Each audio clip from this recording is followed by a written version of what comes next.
안녕하세요. 아니면 말고의 블러드 홍입니다. 또 오늘도 어김없이 또 찾아왔습니다.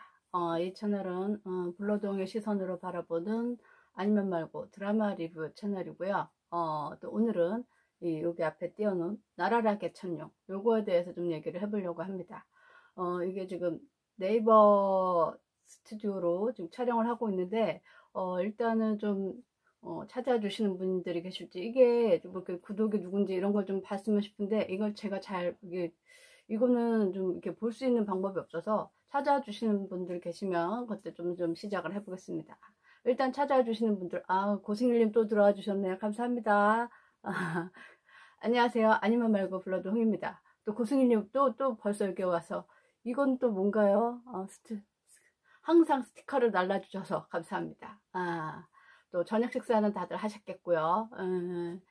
오늘은 여기 앞에 띄워놓은 나라라 개천용에 대해서 얘기를 해보려고 합니다. 혹시 고승일 님도 이 나라라 개천용 보신 적 있으신가요?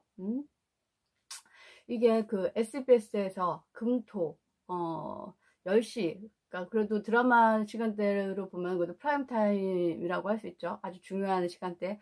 그래서 나름대로는 그 채널 접근성도 좋고 나쁘지 않은 것 같아요. 일단은 그래서 좀 보신 분들이 많지 않을까 싶습니다. 근데 이제 이 내용이 보면은 그렇게 막 진짜 뭐 펜트하우스처럼 기승전결 있고 막 이렇게 막 악하고서 뭐 이런 게 아니잖아요. 고승일님, 보셨구나. 예, 그러셨구나. 근데 요거는 드라마이기는 한데, 일반적인 드라마 구성, 뭐, 기승전결이 있고, 이런 드라마는 아니에요. 그래서 뭐, 버디물이라고도 하던데, 일단 이거는 사건대로 흘러가는 내용이고, 뭐, 보신 분들은 아시겠지만, 이거는 그 실화를 바탕으로 쓴 작품입니다. 실화를 바탕으로 썼고, 보면은 이거는 재심의 내용을 가지고, 실제 있었던 재심의 내용을 가지고 이제 그 드라마를 한 거예요. 그래서 이제 여기 보면은 그 실제 주인공은 권상우와 배성우, 이 두 사람이 그 변호사와 또 기자로 만난 얘기잖아요. 근데 실제로 이것들도 실화고 거의 나오는 내용들이 실제예요. 그래서 뭐 혹시 아시는 분들은 다 보시면 아실 것 같아요. 이 권상우가 했던 이 재심 전문 변호사, 이거는 우리도 좀 알만한 분들은 아실 수 있을 것 같은데, 배, 배준영 변호사, 또 갑자기 또 생각이 안 나냐? 어, 잠깐만. 배준영? 갑자기 생각이 안 나네. 잠시만요. 한번 살펴보겠습니다. 자, 재심 변호사. 박준영 변호사죠. 그쵸? 네.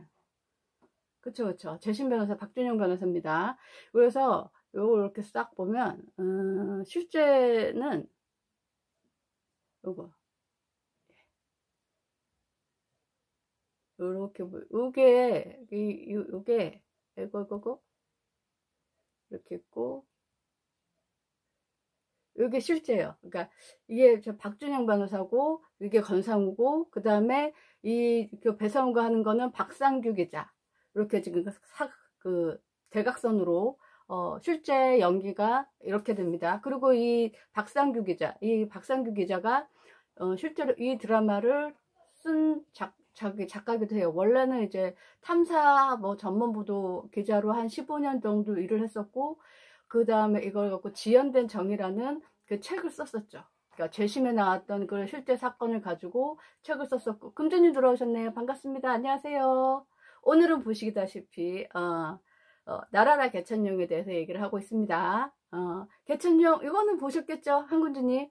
드라마를 별로 좋아하지 않으셔도 틀어놓으면 볼 수 있는 건데 혹시 보셨을란가? 네. 그리고 실제 안녕하세요.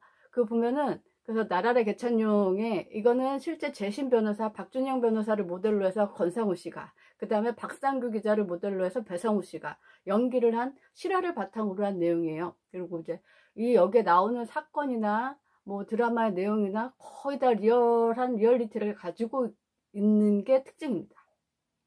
그래서 펜트하우스처럼 뭐 선이 있고 악이 있고 뭐 시기하고 뭐 누굴 죽이고 이런 거 없어요. 실제 있었던 얘기를 최대한 그 지연된 정이라는 그 박상규 기자의 책을 원작으로 해서 그걸 극으로 만든, 그래도 나름대로는 그래도 이게 좀 그래도 드라마틱한 그게 있어요. 근데 그게 왜 있을까 생각을 해보면 그 사건들이 너무나 기가 막히고 현실에서 있었던 일인데 그게 또 너무 드라마틱하기 때문에 우리한테 또 잔잔한 감동을 주는 게 아닌가 싶습니다. 이 시청률은 한 뭐 5%, 6% 그렇게 많지는 않은데 그래도 이게 전체 시청률 한 2등 정도 한다 그래요. 그러니까 펜트하우스 다음이 이거라나 뭐 이렇다고 합니다.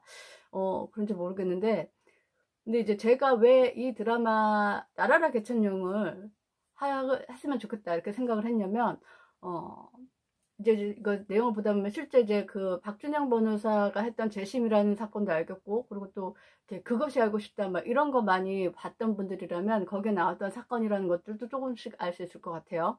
그래서 근데 이제 드라마가 실화를 바탕으로 한 거는 보다 보면은 사실에 기반은 하긴 하지만 재미가 없는 것들이 꽤 있잖아요.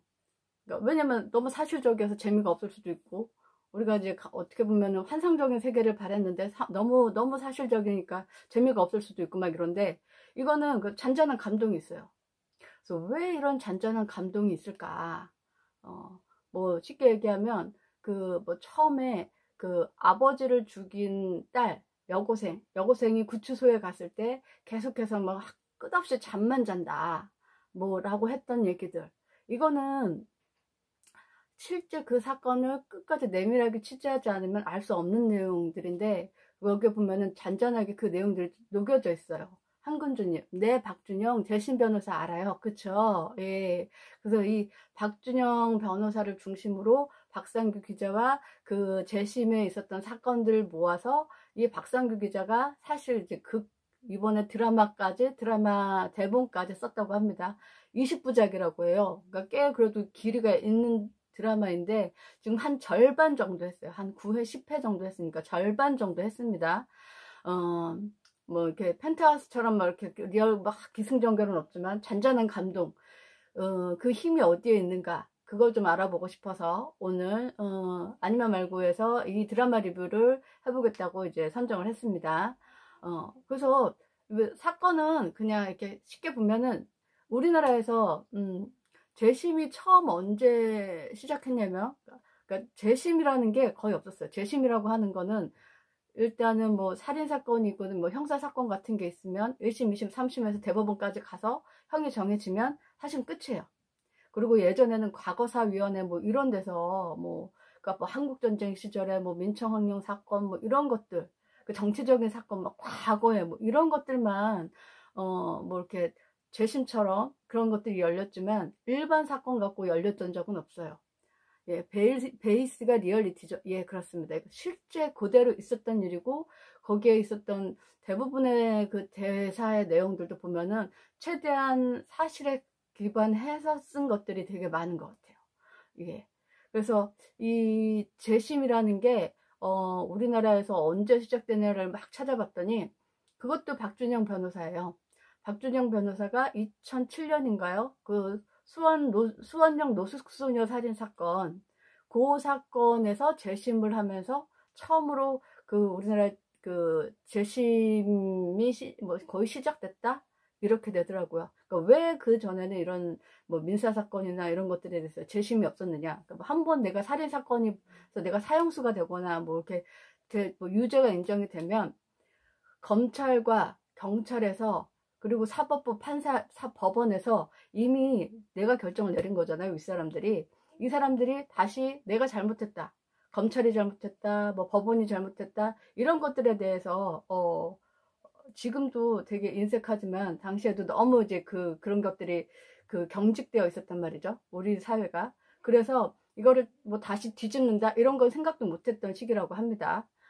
그랬다가 수원역 노숙소녀 살인 사건에서 박준영 변호사가 그 재심을 맡으면서 첫 승리를 하고, 그게 뭐 우리나라 민사 사건의 재심이 뭐 거의 처음이었다라고 얘기합니다. 그리고 이제 박준영 변호사는 그 이후에 계속해서 뭐 이렇게 재심 위주의 사건을 하죠. 그래서 이 박준영 변호사에 대해서 조금 더 그러면은 좀 얘기를 해봐야 될 것 같은데, 드라마에서 보면은 그 박준영 변호사가, 그러니까 권상우가 하는 게 보면 섬에서 자랐고, 뭐 어머니가 먼저 돌아가셔서 제가 한 며느리고 아버지가 뭐 장의사고 이런 것들이 나오잖아요. 대부분 사실인 것 같아요. 그러니까 그 내용을 좀 찾아보니까 전남 완도에서 자랐고, 그리고 거기에서 고등학교를 다니다가 어머니가 돌아가신 다음에 방황을 하면서 자퇴를 했다가 나중에 종합고등학교에 이제 다시 저기 입학하게 되고, 그래서 뭐 목포대학인가 1년 정도 다녔는데 그 다음에 경제가 어려워지고 막 이러면서 그 자퇴를 했다고 중퇴를 했다고 합니다. 그러니까 거기 그 드라마에 나오는 게 사실인 거예요. 김보영님 안녕, 불러동쌤 안녕하세요, 들어오셨군요. 예, 오늘은 이 나라라 개천령에 대해서 얘기하고 있습니다. 그래서 이제 이 박준영 변호사에 대해서 좀 얘기를 하고 있는데, 한금주님, 네, 새어머니께서 영향을 많이 주신 듯이요. 예. 요 새어머니는 없었던 것 같긴 한데, 요거는 이제 드라마에서 약간 만들어낸 것 같긴 한데, 그런 아버지 때문에 처음에, 그러니까 아버지가 그 장의사셨고, 보니까 이렇게 도박도 하고, 이런 허랑방탕하고 술도 많이 마시고 막 이러셨나봐요. 그래서 그런 상황에서 이제 어머니가 돌아가신 다음에 방황을 하다가, 저는 공부를 잘했다고 하는데, 방황을 하다가, 다시 맘 잡고, 그래서 고등학교는 졸업을 했는데, 그리고 이제 대학교 1학년 하고 이제 군대 갔다 돌아와서 복학하려고 하니까 돈이 없고, 그래서 결국은 가난을 벗어나기 위해서 사시를 받고 세 번인가 네 번 해서 사시에 붙었죠. 그럼 이제 대박이 난 거죠. 근데 지금 보면은 그 박준영 변호사 밑에 후배 기수들, 변호사들 후배 기수들 찾아보면 고졸이 3명밖에 없다고요. 3명. 그러니까 그만큼 다들 이제 지금은 더 심하잖아요. 법학전문대학원을 나와야지 이제 이미 이제 그거를 할 수 있는 시대가 되어버렸으니까 이제 더 없는 거죠. 그래서 고졸이 발붙이기가 힘든 거죠. 근데 이제 이 박준영 변호사가 그러니까 사법연수원에 들어갔었던 기수, 그러니까 35기인가 그런데, 그때 누가 있었냐면 우리가 잘 아는 박주민 의원, 국회의원 박주민 의원, 이재정 의원, 그다음에 김용민 의원, 이 다 같은 기수였어요. 거기에 이제 박준영 변호사도 같이 있었던 기수더라고요. 근데 보면은 뭐 박주민 의원이나 김용민 의원은 다 이제 뭐 서울대 나오고 막 이렇게 학력이나 뭐 이런 것들, 그러니까 나름대로는 그래도 어떻게 가는데. 미나 형님 오셨네. 안녕하세요, 반갑습니다. 오늘은 아니면 말고 다 이제 식구들끼리 방송하나요? 아유, 간만에 들어와 주셔서 감사합니다. 예. 오늘은 나라라 개천령 하고 있어요. 현금님, 새어머니께서 아무것도 없는 아버지와 결혼해서 아버지 자식을 돌봤다는데요? 그래요? 이것도 리얼인가? 내가 찾아본데 잘 모르겠더라고요. 오늘 왜 이렇게 뽀얗고 이쁘십니까? 이 뒷배경 때문에 그런가요? 지난번에는 이게 네이버 스튜디오 이걸로 했는데 너무 부셔가지고 고치긴 했는데, 이게 뒷배경이 이게 모래색 보여요? 네? 그래서, 자, 사기 식구들. 그러니까 여기 지금 모인 사람들 다 사기 식구들이요. 예. 여기 고승일님 계십니다. 아무튼, 그래서 새어머니 얘기는 아무리 뒤져봐도 안 나오더라고요. 그래갖고 그 드라마에 나온 권상우가 연기했던 그게 박준영 변호사가 했던 거 그대로더라고요. 근데 그러면 박준영 변호사가 왜 재심 전문 변호사가 됐느냐?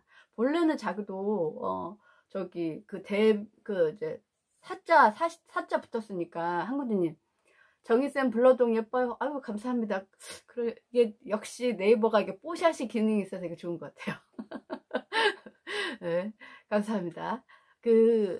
그래서 이 박준영 변호사가 처음부터 막 이 재심을 한 건 아니고, 자기도 이제 사자를 됐으니까 이제 뭐 그래서 중매도 막 보고, 이제 대기업 막 이렇게 딸내미들도 만나보고, 그다음에 삼성이나 막 이런 데 들어가려고, 그래서 돈 벌어 보려고. 왜냐면 아버지가 돌아가시면서도 한 2억의 빚을 뭐 떠안고 막 이랬다고 하더라고요. 그러니까 김보영님, 프리즘 아니고 네이버 프리즘 스튜디오 아니에요? 본 그 이름이? 네이버 라이브세요? 네네, 네이버 라이브입니다. 그래서 이렇게 미디어를 띄워놨잖아요. 이게 페이스북에서도 이 미디어를 띄워놓을 수 있나요? 그건 아닐 것 같은데. 네. 그러니까 아무튼 그래서 이제 그 박준영 변호사가 처음엔 자기도 돈 벌어보자고 했는데 이 사람 고졸 출신이잖아요. 고졸 출신 변호사한테 아무도 사건도 안 맡기고 취직도 안 되는 거 이랬던 거죠. 한금준님 조명 좋아요. 조명 감사합니다. 이게 진짜 10,000원짜리 2개가 그러니까 이게 돈이 더 있으면 선명하게 할 수가 있겠는데 내가 그래도 이 조명에 이렇게 돈을 투자해야 되나 막 이런 생각이 들어서 아직도 10,000원짜리 버티고 있는 거예요. 신성호님, 보람상조 모델입니다. 권상우가. 예예. 저기 누구신데 갑자기 들어오셔서 보람상조 모델. 혹시 보람상조 맞아요. 보람상조 모델이기도 하죠. 그래서 이번에 보면은 그래서 권상우도 참 그 연기가 안정적이다 생각 들지 않나요? 예전에 그 한정서를 찾던 사랑은 돌아오던 거야 뭐 하여튼 그 발음 꼬이고 막 이랬던 권상우는 아니고 상당히 안정적인 역할을 좀 하는 것 같아서 보는 데 있어서 믿음직스러운 느낌이 있어요. 아무튼 그래서 그 박준영 변호사가 아무도 안 찾아줘서 그 국선 변호사만 하다가 국선 변호사를 찾아서 막 하다가 그러다가 우연히 만난 게 그 수원 노숙소녀 살인사건이었고 한금진님 지금도 조명 충분해요. 예뻐요. 아유 감사합니다. 이게 근데 이렇게 항상 얘기하지만 싸구리예요. 별로 그렇게 좋진 않아요. 여러분 돈 있으면 돈을 지르세요. 그러면 훨씬 좋습니다. 민아양님 아실걸? 민아양님 조명 좋을 것 같던데 보니까 예 아무튼 그래서 이 지금 하는 사건들이 그래서 노숙소녀 살인 사건은 아직 안 나왔는데 지금 한창 나오고 있는 사건이 드라마에서 나오는 거 있잖아요. 신성호님 인천 보람상조병원 장례식장에서 촬영하고 있어요. 장례식장에서 지금 그거 어떻게 하세요? 그런 얘기도 좀 나오는구나. 예, 한근진 지금도 예쁘다요. 감사합니다. 예쁘다만 그만하지 마시고요. 이제 드라마에 집중합시다. 집중. 집중. 그래서 여기 지금 오신 분들은 이 나라라 개천령 보시나요? 예? 시청률은 한 5%에서 6%밖에 안 되지만 잔잔한 감동이 있습니다. 그래서 저는 나름대로는 근데 그 잔잔한 감동이 리얼리티를 기반으로 해서 나오고 있다라는 게 그게 중요한 거죠. 거기에서 저는 그래도 한 플러스 1점을 더 주고 싶습니다. 이게 그래서 기승전결은 없지만 이게 버디물이라고 하더라고요. 그래서 사건마다 이긴 하지만 그 사건 하나마다가 이렇게 그 재심까지 오고 그러니까 재심에 온 그 여기에 사례자들은 기본적으로 경찰이나 검찰에서 허위 자백을 한 사람들. 그러니까 예를 들어서 뭐 주로 이제 너무 가난하고 변호사도 못 사고 아니면 뭐 편모 아니면 고아이거나 그래서 주변에 도움을 받기가 되게 힘든 사람들 아니면 지적 장애인이거나 이런 사람들을 대상으로 뭐 검찰이나 경찰에서 실적이 필요할 때 그리고 이제 범인이 필요한데 범인이 제대로 안 잡혔을 때 의심스러운 사람을 갖다 놓고 허위 자백을 하게 만드는 거죠. 그러니까 여기에 나오는 그 사례들은 그래서 기본적으로 다 허위 자백이에요. 허위 자백. 한근주님 내용도 중요하지만 진행자 인물이 많이 중요하다요. 진행자 인물이 많이 중요하다요. 알겠습니다. 그래서 이 허위 자백이라고 하는 거는 보면은 그러니까 여기 지금 보면은 택시기사 살인 사건이 나오고 있잖아요. 여기서 보면 트럭기사 살인 사건이라고 하지만 사실 이거는 익산의 약촌 오거리 살인 사건이에요. 영화 재심에도 나왔던 영화 재심으로도 나왔던 약촌 오거리 살인 사건의 얘기인데 거기 보면은 지나가던 진짜 중국집에서 일하고 있던 17살, 15살인가 17살짜리 남자애를 목격자였는데 그거를 그 범인으로 둔갑시켜가지고 결국은 감옥에서 10년 동안 그 수용소 생활을 하게 만들잖아요.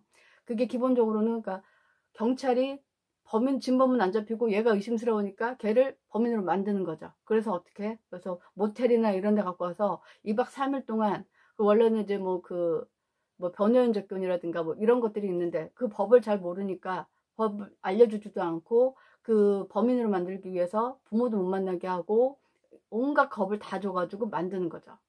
예. 그래서 그 허위자백한 사람들이 그 내용, 그래서 약천 오거리 살인사건 같은 경우도 17살에 그 17살의 어린애가 그래서 10년 동안 법인이 돼서 감옥 생활을 하고 있는데, 보면은 여기 보면 자자자 이 여기 그 아이고 응, 이거 빼고 자 제가 하나 더 보여드릴게요. 응. 요 사람이 황상만 형사예요. 드라마에서는 이분이 역할을 하고 계시죠. 이렇게 좀 내려볼까요? 네. 자, 이게 네이버가 이게 좋아요. 미디어를 활용하는 게 이게 굉장히 좋은 것 같아요. 보면 이분이 황상만 형사예요. 왼쪽에 있는 분, 한군진님 맞아요. 정말 이 세상은 왜 이럴까요? 화가 납니다. 예. 그래서 이 왼쪽에 계신 분이 이분이 황상만 형사, 그리고 이 황상만 형사를 극 중에서 연기한 사람이 이분인데, 그래서 극 중에서도 이름 황상만 그대로 밝히고 있잖아요. 그래서 이 황상만 형사가 이 사건이 벌어지고 3년 후에 진범을 잡습니다. 근데 이제 경찰하고 검찰하고 한건준이 역시 프리즘, 그래서 프리즘 좀 매력적입니다. 그래서 3년 뒤에 진범이 잡힙니다. 근데 그 진범이 잡혔는데 경찰하고 검찰이 그 잘못을 인정하기가 싫어서 진범을 풀어줘요. 이게 이제 드라마에 나오죠. 그래서 그 사람을 죽이지도 않았는데 10년 동안 감옥살이를 하고 나와서 아이가 있는데 그 살인자의 아들로 살아가게 되는 현실, 그거를 보여주죠. 그게 현실에서 그러니까 이게 재심에 나오는 그 피해자들은 다 대부분 그렇다고 합니다. 근데 그것들이 너무 이렇게 실제로 드러나 있으니까 언제 이 감동 같은 게 오냐면, 그러니까 왜 재판할 때 그 엄마가 와서 접견이란 단어가 뭐냐, 뭐 이게 방해금지도 해놨는데, 뭐 저기 코로나19 뭐 확진자가 뭐 나왔다고 그런 문자가 뜨네요. 아무튼 그래서 그 잔잔한 감동이 언제 오냐면, 그 실제 뭐 아까도 그 고등학생이 아버지를 죽인 딸내미가 감옥에 가 있을 때 계속 잠만 오더라. 왜 그렇게 잠이 쏟아졌는지 모르겠다고 하더라. 그 다음에 뭐 너무나 가난해서 내가 변호사를 살 생각은 하지도 못했고, 그 다음에 형사들한테 잘 보였으면 좋겠어서 내가 했던 거라고는 닭백숙 2마리를 구워가지고 찾아가서 인사했던 거, 그것도 뇌물일까봐 지금까지 말 못하고 살아왔다. 이런 엄마들의 얘기 있잖아요. 그런 것들은 진짜 실제 리얼리즘에 기반해서 만들어둔 그 대사거든요. 그러니까 이 과정을 깊게 취재하지 않았으면 알 수 없는 것들, 그런 것들이 기본적으로 대본에 막 녹아 있으니까 그런 데서 잔잔한 감동이 오는 것 같아요.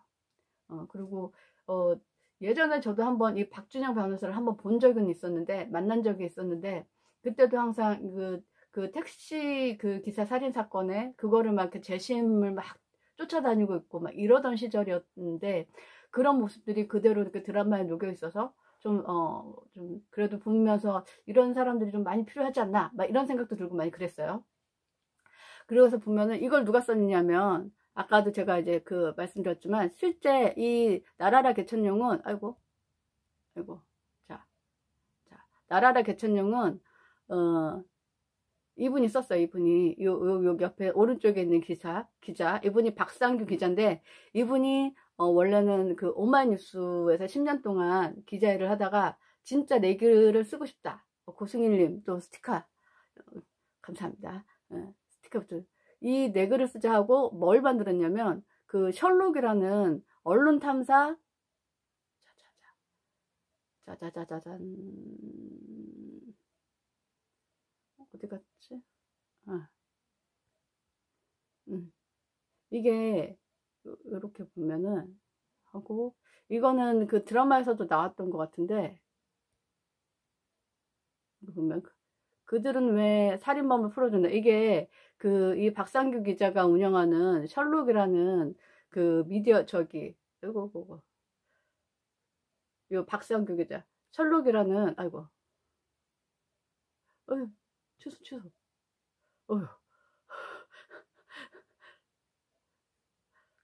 하마터면 끝낼 뻔했습니다. 3차원의 진실은 뭘까요? 항상 이 한군주님 항상 잘 나가시다가 너무 어려운 걸 저한테 물어보시는 경향이 있으신데 그건 잘 모르겠고요. 요거는 나는 사람을 죽이지 않았습니다. 이거는 드라마에서도 나왔던 내용이거든요.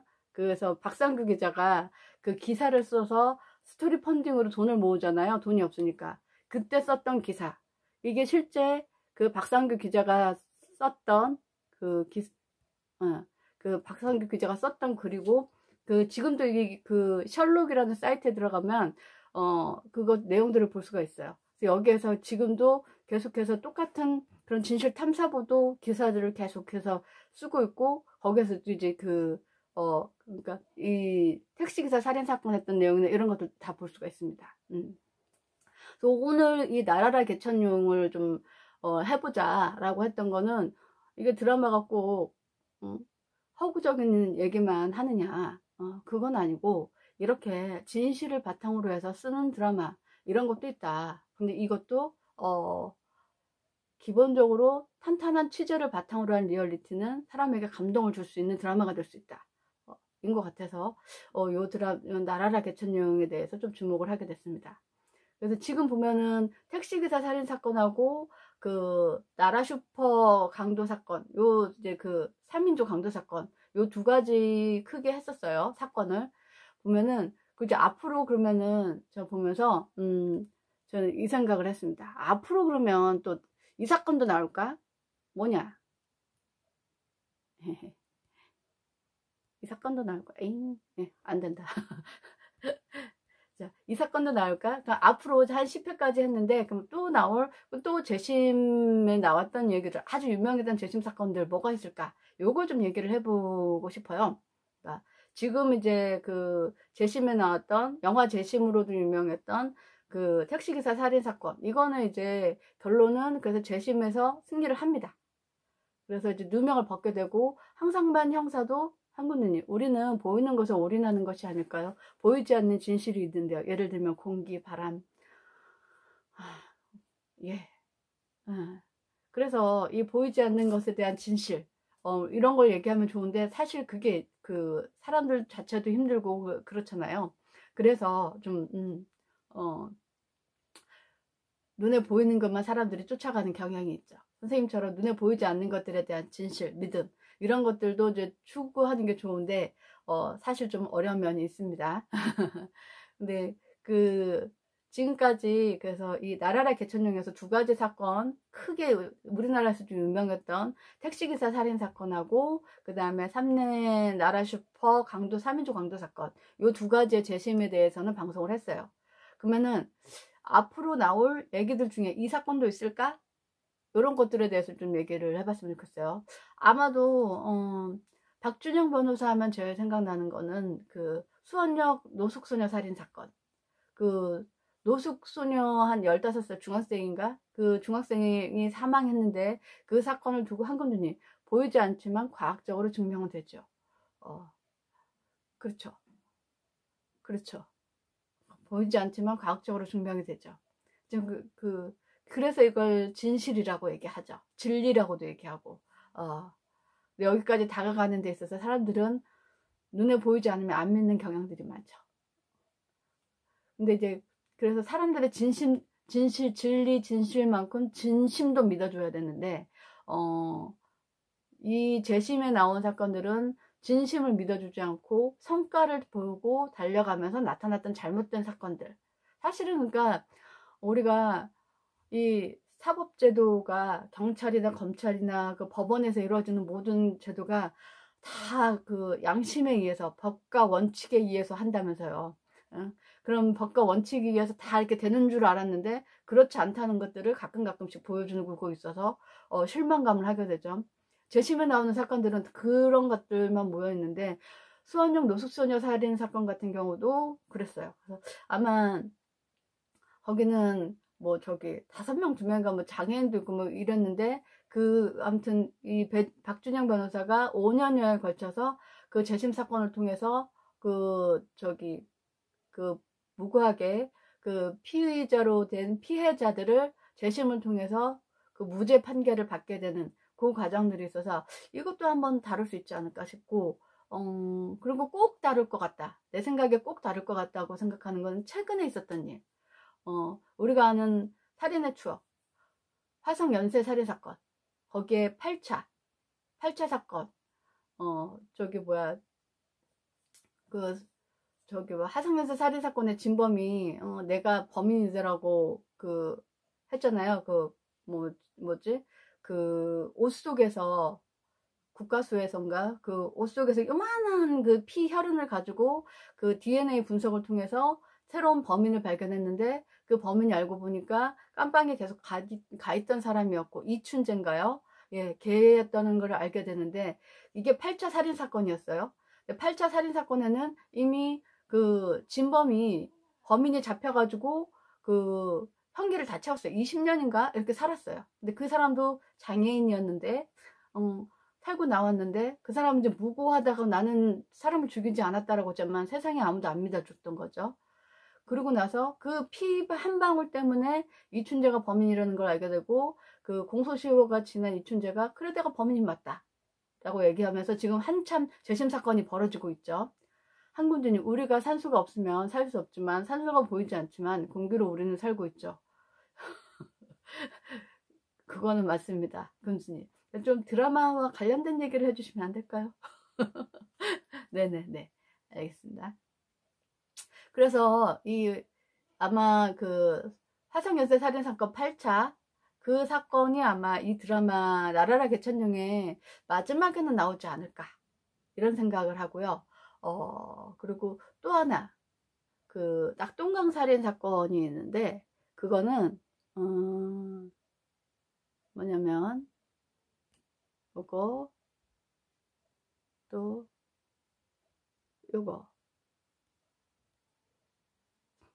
이건 뭐냐면, 이 낙동강 2인조 살인 사건으로 해서 이것도 이제 억울하게 옥살이를 다 한 사람들의 얘기인데, 이게 보이시나요?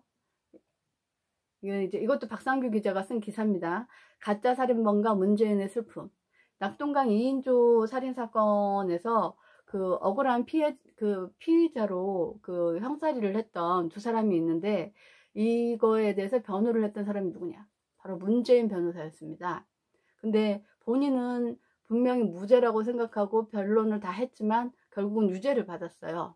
그러면서 박준영 변호사를 만나서 이거 재심을 다시 추진하고 있다라는 얘기를 했을 때, 문재인 대통령이 이번에는 이걸 꼭 이 사람들의 억울함을 좀 풀어달라라고 얘기를 했다고 합니다. 그래서 아마 요것도 한번 좀 다룰 수 있지 않을까. 그래서 수원역 노숙소녀 살인 사건, 그 다음에 화성 연쇄 살인 사건, 그 다음에 가짜 살인범과 문재인 낙동강 살인 사건, 요것들이 재심의 다음 소재가 되지 않을까 생각해 봅니다. 아님 말고. 예. 그래서 이 박상규 기자는 이 드라마를 처음 썼다고 하거든요. 근데 나름대로의 극화도 되게 잘 만들어주고 있어서 글 쓰는 데 있어서 정말 천부적인가? 보면은 배성우가 얼굴하고 다르게 사람들 눈물을 막 자아내게 하는 글을 천부적으로 잘 쓴다고 나오잖아요. 박상규 기자도 그렇지 않을까 싶기는 하는데, 그만큼 진심에 다가가서 진심에 다가간 사람들의 얘기를 끌어냈기 때문에 그 디테일한 취재가 결국은 그렇게 막 미숙한 글쓰기겠지만 지금 같은 그래도 감동을 줄 수 있는 드라마가 되지 않았을까, 이런 생각을 좀 해봅니다. 그래서 오늘은 이렇게 꼭 뭐가 잘못됐다, 뭐가 나와야 된다, 이렇게 꼬집기보다는 이것도 드라마가 될 수 있고, 이런 진실의 리얼리티에 기반으로 한 드라마가 얼마든지 사람에게 잔잔한 감동을 줄 수 있다. 사실 우리가 보면은 도관이라든가 이런 것들 되게 많이 봤었잖아요. 그런 것들이 리얼리티를 기반으로 한 드라마가 사람에게 감동을 주고 실제로는 법까지 바꿀 수 있게 만들고 이런 힘이 있듯이, 이게 아마 리얼리티가 가진 힘이 아닌가, 이런 얘기를 좀 해보고 싶어서 나라라 개천룡 요거에 대해서 좀 얘기를 해봤으면 좋겠고 해보려고 했습니다. 그리고 이렇게 진짜 사실대로 나오니까 그것도 되게 근데 이제 보면은 제가 궁금했던 게 뭐냐면, 박상규 기자가 보면은 본인이 어머니가 뭐 누구를 살인했고, 그래서 살인자의 아들로 뭐 살았고, 이것도 사실인가? 그것까지는 잘 모르겠어서. 한군주님 감사합니다. 예예예.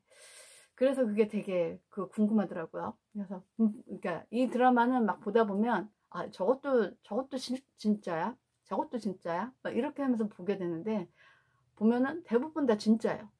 그래서 그런 그 사이사이 디테일한 에피소드도 진짜인지 가짜인지 의심도 들면서 진짜인가? 이렇게 보게 되는 것 같아요. 그리고 이제 권상우 아까도 얘기했지만 권상우가 이 정도면 연기 잘하는 거 아닌가요? 저는 그래도 이번을 보면서는 이렇게 그 생활적인 코믹하면서도 이렇게 무게감 있고 이런 것들을 중심적으로 잘 잡고 가는다는 느낌이 들어서 권상우에 대해서 한 1점을 더 주고 싶다 생각 들고 배상우의 발견. 지금까지 막 우리가 배상우 베테랑에 나왔던 막 이렇게 사기꾼 막 이런 것들 막 생각했는데 이런 진짜 짠내나는 기자 역을 되게 잘한다라는 생각이 들어서 진짜 같다 막 이런 생각이 듭니다. 한건주님 글쎄요. 뭐가 글쎄요죠? 권상우 연기요? 권상우 연기 글쎄요. 근데 사랑은 돌아오는 거야 하던 시절에 비하면은 훨씬 안정적이지 않나요? 저는 그런 생각이 좀 들었는데 어떨까요? 예. 그래서 제가 그리고 사실 그래도 운 좋게 박준영 변호사라도 만나고 재심도 해보고 하는 사람들은 되게 괜찮은 거죠. 그래도 억울한 상황을 살았지만 그래도 그 명예를 회복할 수 있는 기회라도 얻었는데 그렇지 못한 피해자들이 훨씬 더 많을 수 있다라는 거, 그런 것들을 좀 새삼 느꼈던 그래서 이 경찰의 허위자백 아니면 검찰의 허위자백, 이 허위자백해서 그 피의자를 피해자로 만드는 구조, 이것들을 대해서는 아직도 우리 사회가 아직도 변화해야 될 것들이 아직도 많이 있다. 그리고 여기 이런 일을 하는 사람들에 있어서 이 드라마를 계속 보다 보면은 처음부터 끝까지 계속 나오는 건 뭐 돈 얘기고, 돈이 안 되는 일을 하니까 돈 없는 사람들한테 재심 변론하면서 돈 달라고 할 수 없잖아요. 그래서 돈 얘기 나오면서 계속 독지가 얘기를 나오잖아요. 그래서 그 독지가가 없으니까 이 실제 박준영 변호사도 거의 이제 그 변호사 방 빼고 막 이랬다고 하더라고요. 한군님 맞아요. 박준영 변호사님 감사합니다. 네네네. 그래서 이 독지가 뭐 크라우딩 펀딩도 하고 막 하던데 이들에게 관심도 가져주고 기회되면 돈도 좀 쏴주고 후원도 좀 해주고 이런 것들이 필요하지 않을까.